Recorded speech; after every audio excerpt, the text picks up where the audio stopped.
listening to Inclusive AF with Jackie Clayton and Katie Van Horn. All right, all right. Hi, Jackie. Hello, Katie. How are you doing? I'm living the dream. It's cooled off in the morning here. Yes, it's still 93 degrees right now, but it's at least the mornings are cool. So I am a very happy person because I can get out on the mountain and hike. So that's really all that matters. Well, Now, my life has crossed a bridge of sorts. We have to run now with headlamps, and it looks just about as cute as you thought. I love that. But see, what you can do is like my neighbor has headlamps for their dogs. So you just need to figure that part out of like how to take the dogs with you and get them their own headlamp, which is also hysterical because you'll like be sitting and see like a light flashing, like someone's putting a flashlight at your house, and you're like, oh no, that's just the dog. Like, hi, walking past, it's fine. But yeah.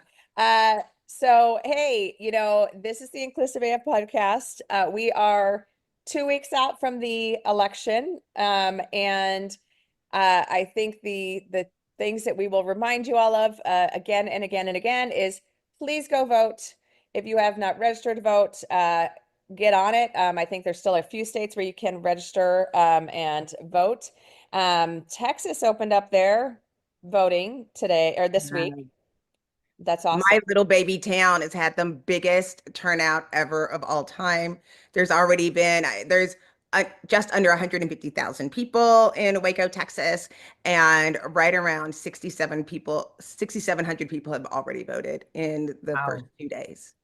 That's amazing. That's amazing. All right, Hannah, we're bringing you in now, and we're going to probably continue about voting for just a bit. But first, Hannah MacDonald is with us. Hannah, please introduce yourself and share a little bit about who you are. Yeah, so my name is Hannah MacDonald-Dannecker. I'm come from the Better Together group of companies. I'm our managing partner, but it's a family business. So I tell people that I was raised in the industry, that I teethed on transportation, but I grew up in it and came into it in the midst of the pandemic, and immediately absolutely fell in love with what we were doing. And so I never looked back, never spent another day trying to do anything else. Awesome. And where are you in the world?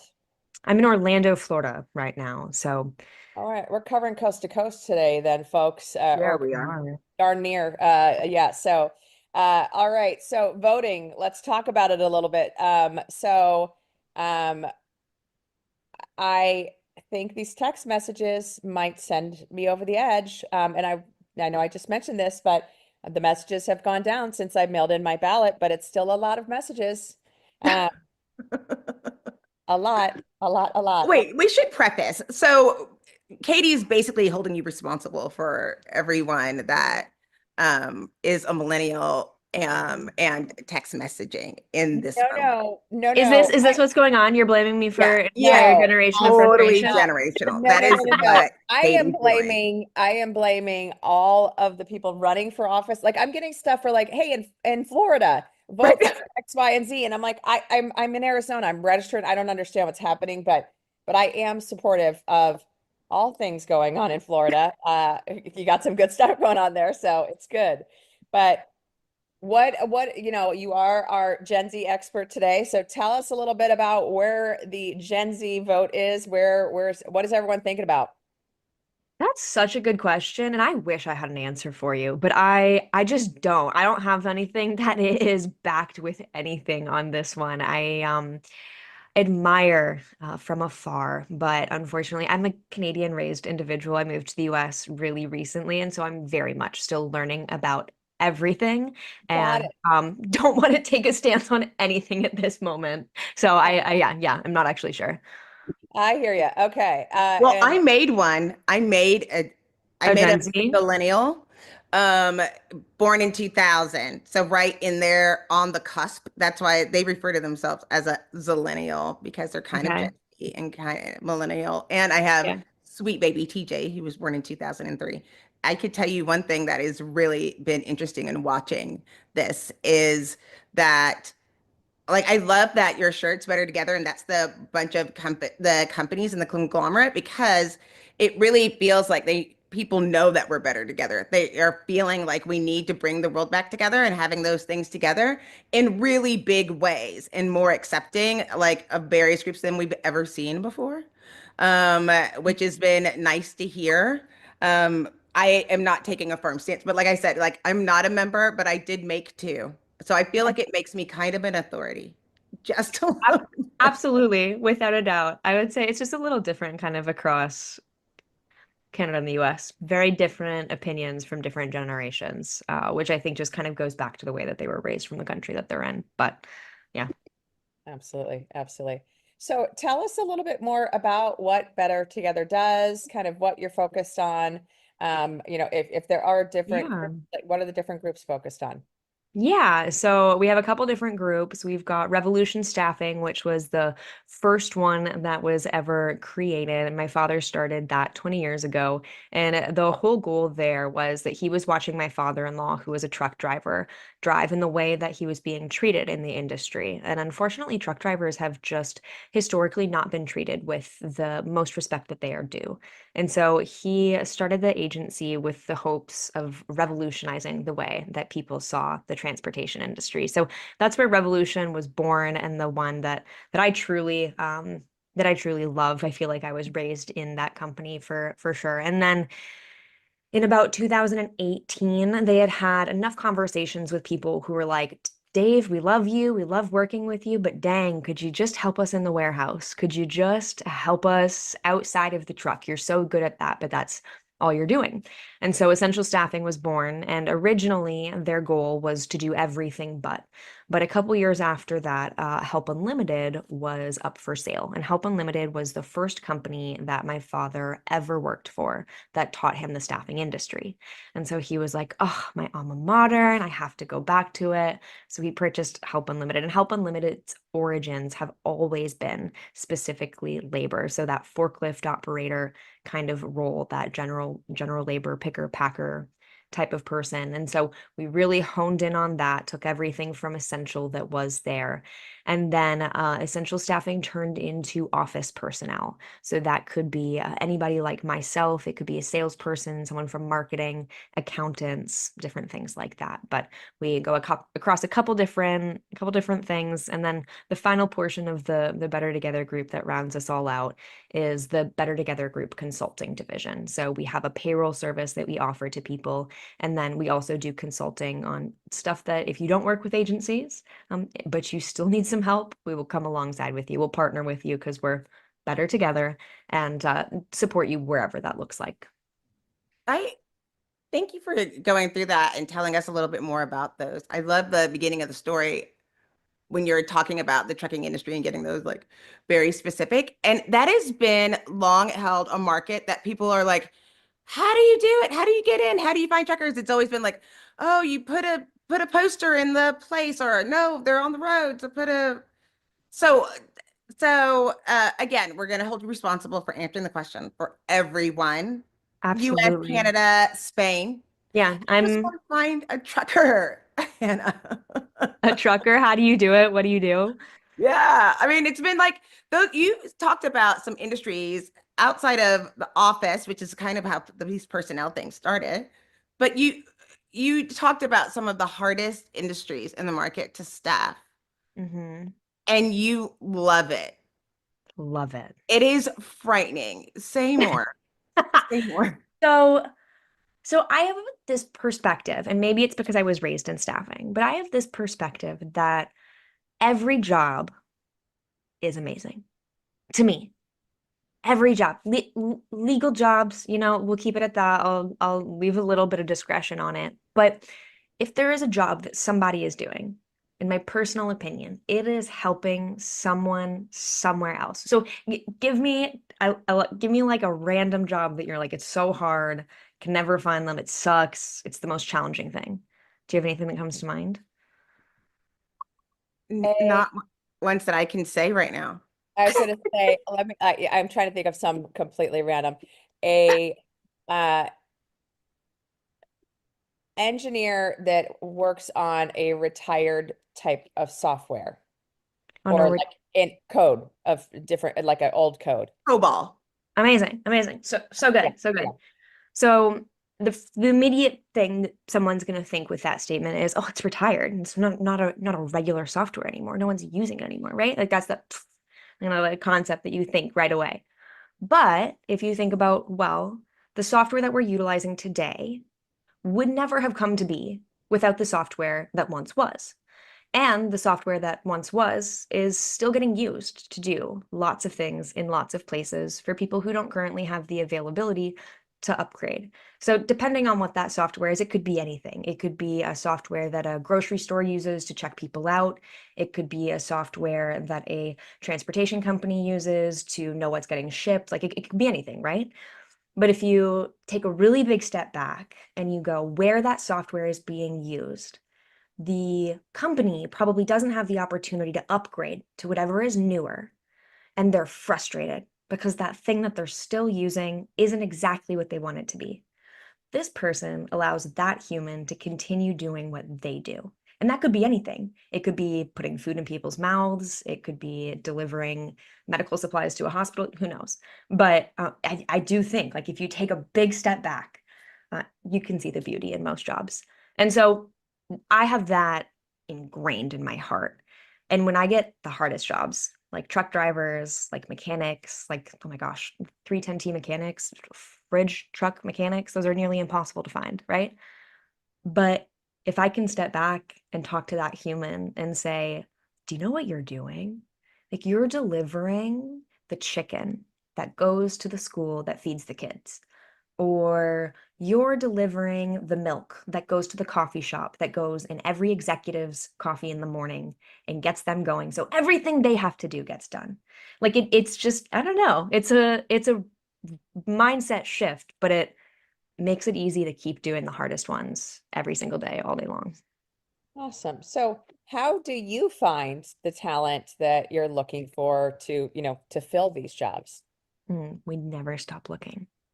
So sometimes you take the real average approach, right? You've got all the job boards you can use. You've got Indeed, you've got Job Adder, you've got Monster, all those like similar things. You can do that. You can do social medias. You can try LinkedIn. You can try Facebook. Sometimes that can be really powerful because they have community groups that you can join. And if you can get yourself a part of communities, that is really valuable. There's lots of little things you can do, like going to trade shows and putting signs at truck stops. But I think what we find most regularly is that referrals are phenomenal.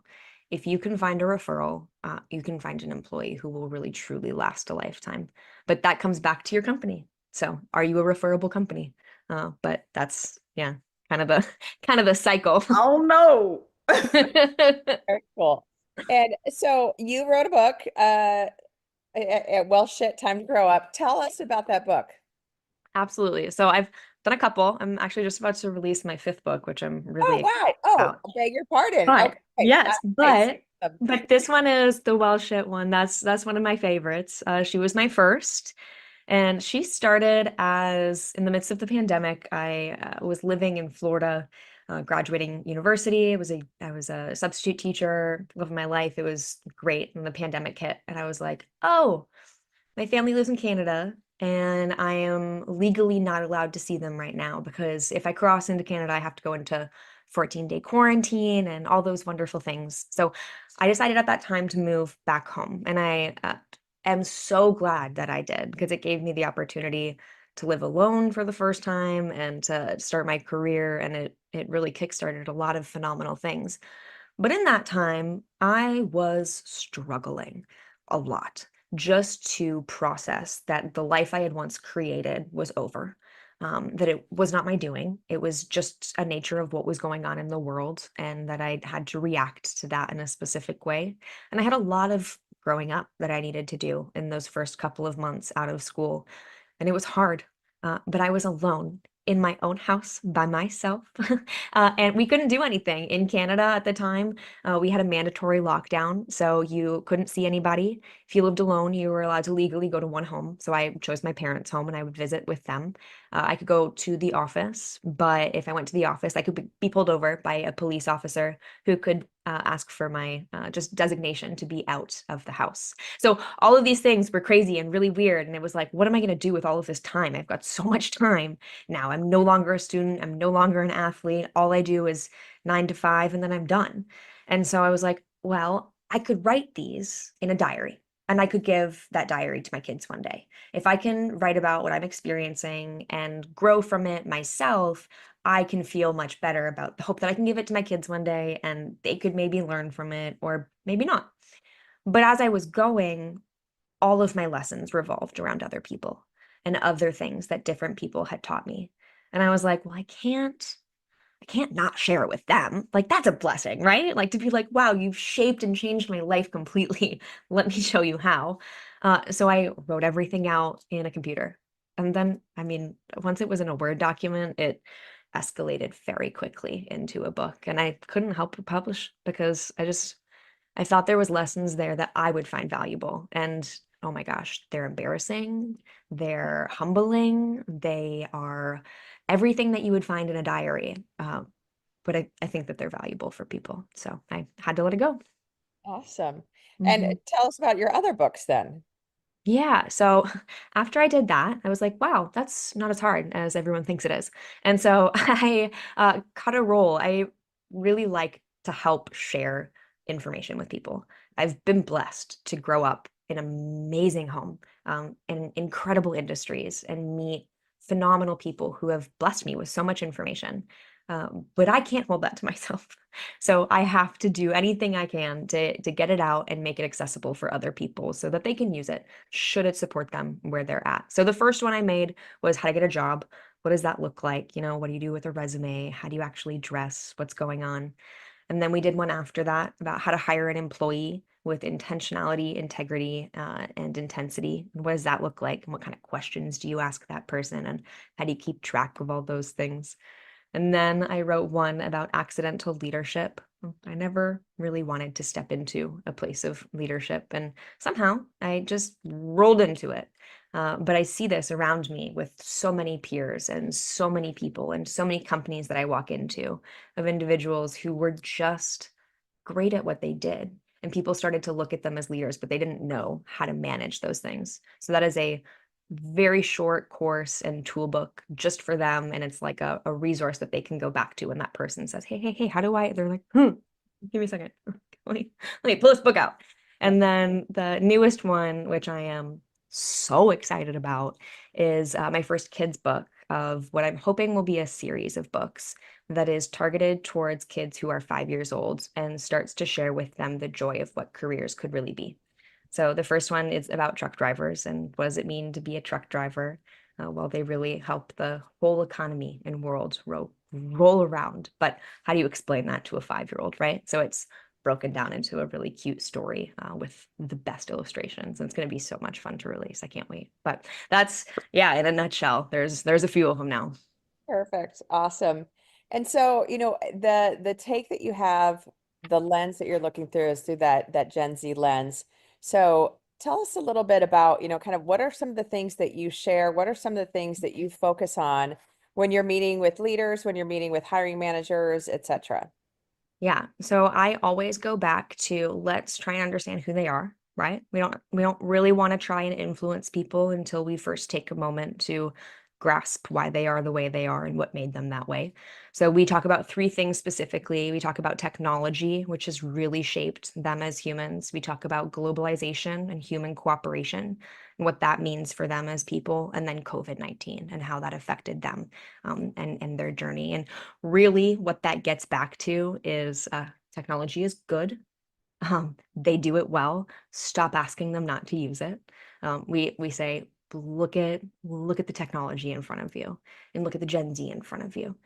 Gen Z in front of you because of the way that COVID happened, because of the way that human cooperation goes down, and because of the way that technology has advanced. They kind of live in these offset worlds. They live in a physical world where I can pick up my water bottle and take a sip of it. And they live in a digital world where you and I are communicating right now. And most people just see the physical world and they don't see the digital world. And they see their kids in the physical world, even when they're in what I would call their digital experience.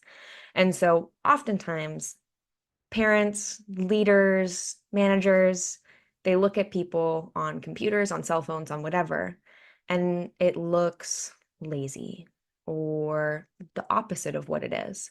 And they're not looking through the screen to the work that's truly being done. So that's kind of where we start, and often where we end up at the end of it. We talk about why they are, what that means, and then for them, then we talk about the joys of it, like why is that amazing? They're going to come in as an entirely new generation, and all of them are going to have the skill to use technology. That's never happened before. For employers, that's so exciting because they can come in, they can adopt what they have, they can adopt what they will get in the future, they can help the other people around them learn. Like there's so much value there. But then we talk about those barriers. Because that happened, there are some fundamental things that Gen Z doesn't know how to do because we were never taught that was necessary. And so in a lot of ways, employers are also going to have to come and stand beside them and say, hey, it's not scary to shake somebody's hand. Let me go with you the first time we do it, and then you can do it yourself next time, and just kind of walk them through those fundamental steps. But I'm curious to see, you said you have 2 kids. Do you see any of that in kind of the way that shaped who they are? Yes, in weird ways. I Okay. think what's been, I say weird ways. My son during COVID was 16. It's like the worst. I don't even think we finished seeing what happened. Like prom, they couldn't go to prom, all of those various things. And my oldest was like 20. Yeah, we had 16, 18, 19. So then we went through like 21. It was the absolute worst time frame. So basically both my kids hated me and my husband, and we couldn't leave the house. So that was Mm. um I think what was interesting was watching how like my son got his driver's license late. My oldest felt brave, like moved to Brooklyn and lived by themselves, but it was a remote job. So it was like really weird. Like you've been in the house for a full year in Brooklyn. Hi, I'm Cole Napper, host of Directionally Correct, the #1 people analytics podcast in the world. Come check out our podcast that dives deep into topics like people analytics, workforce planning, and talent intelligence, helping leaders across the globe navigate the future of work with insight and a little bit of fun. And you haven't left the house. Like it's been really weird of like how we put all those things together. But I feel like we still don't know the impact of what that means. I think there's a part where it's like anything's possible, but at that same time, like I can just figure it out. A lot of people change careers during that time frame, you being one of them.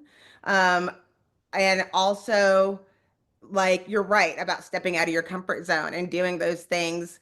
I was thinking about that the other day about how we used to go to networking events. Like there would literally be full networking events, and it would be, my North Miami Beach. Like it's that you would still meet 25 people. Now you might meet like 3 people. You're on an online, everything is doing those things. But there's so many things that we don't technology, you can't move during the speed of technology. I was laughing the other day. I don't even know if we can do it here, where we put our thumbs up and we were talking on, and then on FaceTime, and then like the Oh, explosion. yeah. Like, Yeah. what's happening? We kept doing the heart, and I was like, oh my gosh, I don't even know I can't turn it off. I don't know how you turn it on. Like, the other day, John, I have another podcast, John Baldino from on But First Coffee. We asked him to turn the video around. We were at a conference. He was like, I don't know how to do this. He literally, we're live. He asked a person to help him like use his phone. It's like, how? And I was like, do you want, this is after being lost. He was like calling from an Uber because he got lost because he went to the wrong place. Like, it is so fast. Do you feel like you had mentioned about like there's a groups where everybody has the technology, but when you're talking to truck drivers and so they even have new technology for truck drivers where like historically, or laborers where maybe they haven't used it before. Now they're being asked to. Oh, without a doubt. Those RF scanners, it's crazy. If you don't know how to use one of those things, you walk into a shipping Mm-mm. receiving room and everyone's terrified. Yeah, it's wild. Automation is changing so much. Technology is changing so much. How do people reflect, but like when they meet you? And I had another question earlier. Wait. So let's get back to, you wrote a book about management. You were talking about how people don't have those things. That's one of like, it's like a pain point for me and Katie with our various teams. And there's always new managers, emerging leaders. What would you, what tip would you give to somebody who either it's their first time to be in a stretch role as a manager, Mhm. or do you have additional resources that we could add in our show notes, like where to go so they could start learning? Of course, your book a million times, they probably need 4 of those, but some of the other things so that we can Yeah, figure that out. yeah. So absolutely. So I would say I have a couple pieces of advice that I would give that person specifically. One of my favorite pieces of advice that I give specifically to students as they're graduating, but anybody really is, and would apply to this, is if you can find a way to be comfortable when you're uncomfortable, you will be just fine. If you can find a way to step outside of yourself and look back and calm yourself down in a moment where you are a little out of your depth, you'll be okay. But somebody said this to me a while ago, and it has completely shifted and changed my life. They talk about imposter syndrome, and Gen Z specifically really struggles with imposter syndrome um, because of the pandemic, because they got taken away from all of those things because of technology and they didn't have to because of so many reasons. But 70% of people just in life struggle with imposter syndrome. And so, specifically in this moment, when you're stepping into this role, most often people think about imposter syndrome as like a stop sign or a stoplight, that it's the end of the road. But rather, when you start to feel imposter syndrome, I would suggest that you start to think about it as a warning light, because you can step into anything and a warning light can go off, and that's reasonable. It's reasonable for your warning lights to go off when things are new, where things are scary. It's reasonable for you to say, I need to be aware of what's going on. I need to make sure my head is up, my eyes are open, and I am paying attention. But it's not reasonable to stop in the middle of the road. And so if you take that from fear and turn it into excitement, it can be like a really beautiful thing, just within yourself to transition. But that would be my biggest piece of advice. And then find my father and I have a great thing that we do together. X2Z.org is the website. You can find all of my books. I will give all of them to you for free. I just want to get the info into your hands.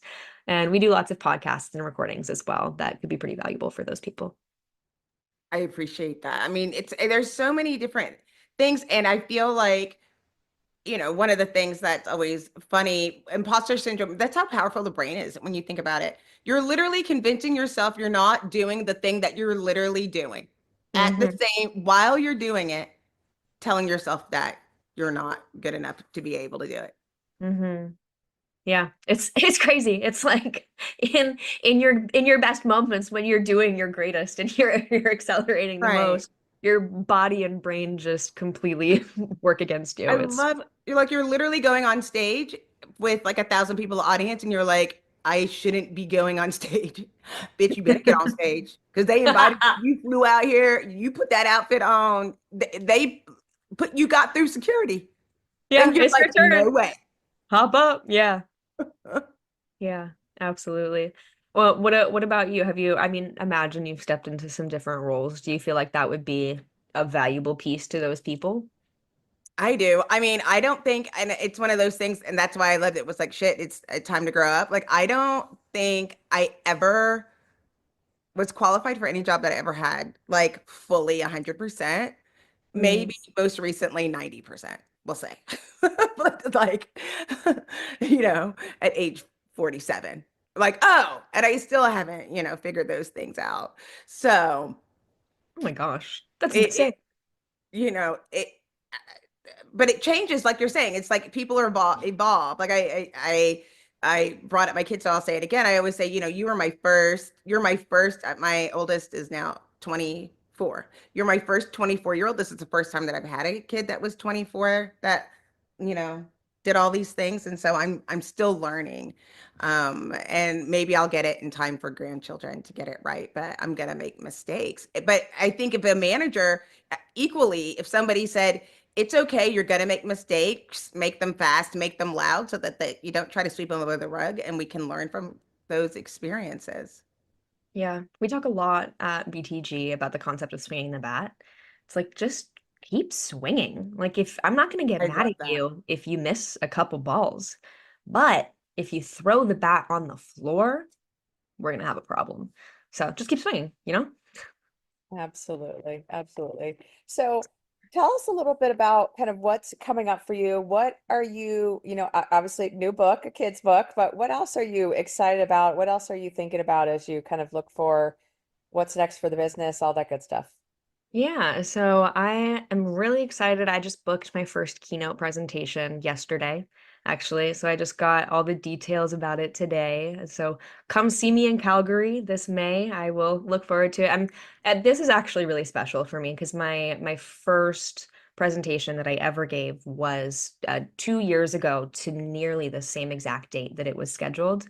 And it was in Calgary. So same city, 2 years later, the first time I came into nearly crap in my drawers. I was so scared.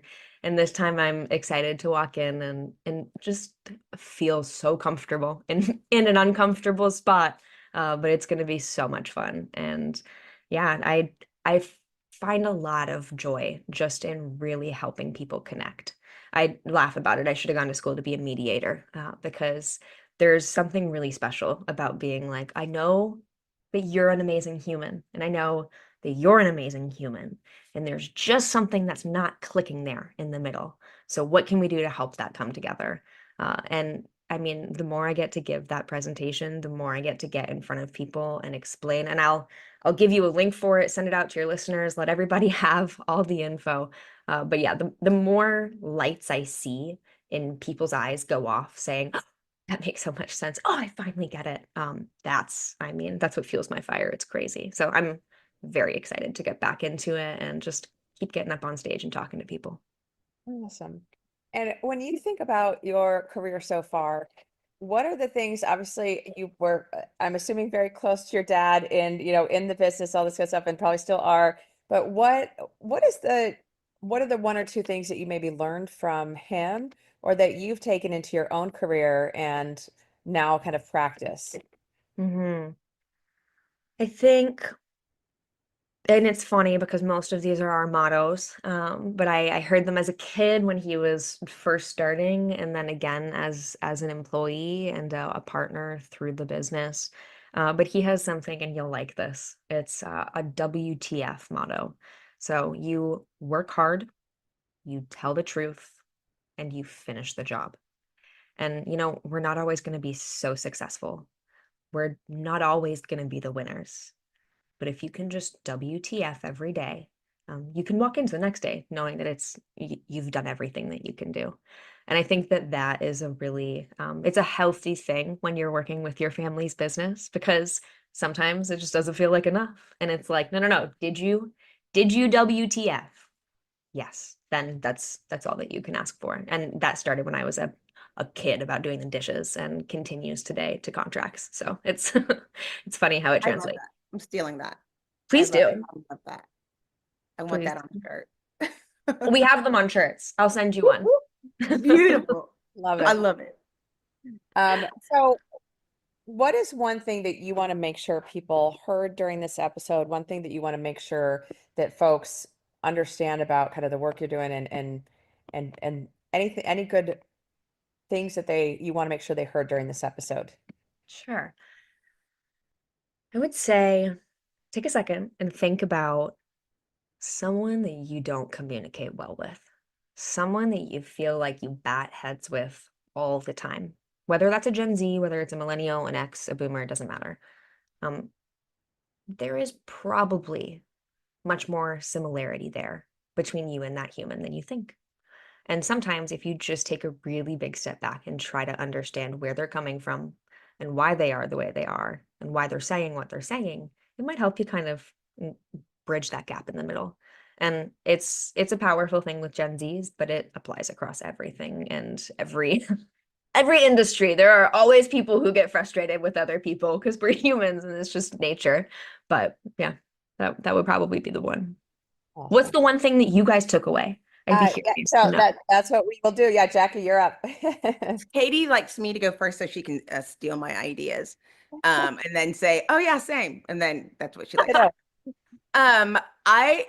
I just am impressed about like making the pivot or making the change, like going to school, moving by yourself to this country, going into an industry that, while adjacent, like not directly what you thought you were going into, like just giving a chance. And it kind of goes along with what you just said about meeting people that are different or in situations that are different, but you might actually feel that spark or that light in your eyes with something that you never existed. As long as you're open to that change, give it a shot and see how it goes. You might find your future career someplace where you never thought it would be. So I think I want people to take away that, and that Hannah's Great. really nice and like really wants people to get the message across. I'm excited about go see Hannah in Calgary. So that's like 5 things. So There you you can go. see I the like other- it. I They're was going to say, all good. I was going to say free books too. So you can also Yeah. get books from Hannah. So that's awesome.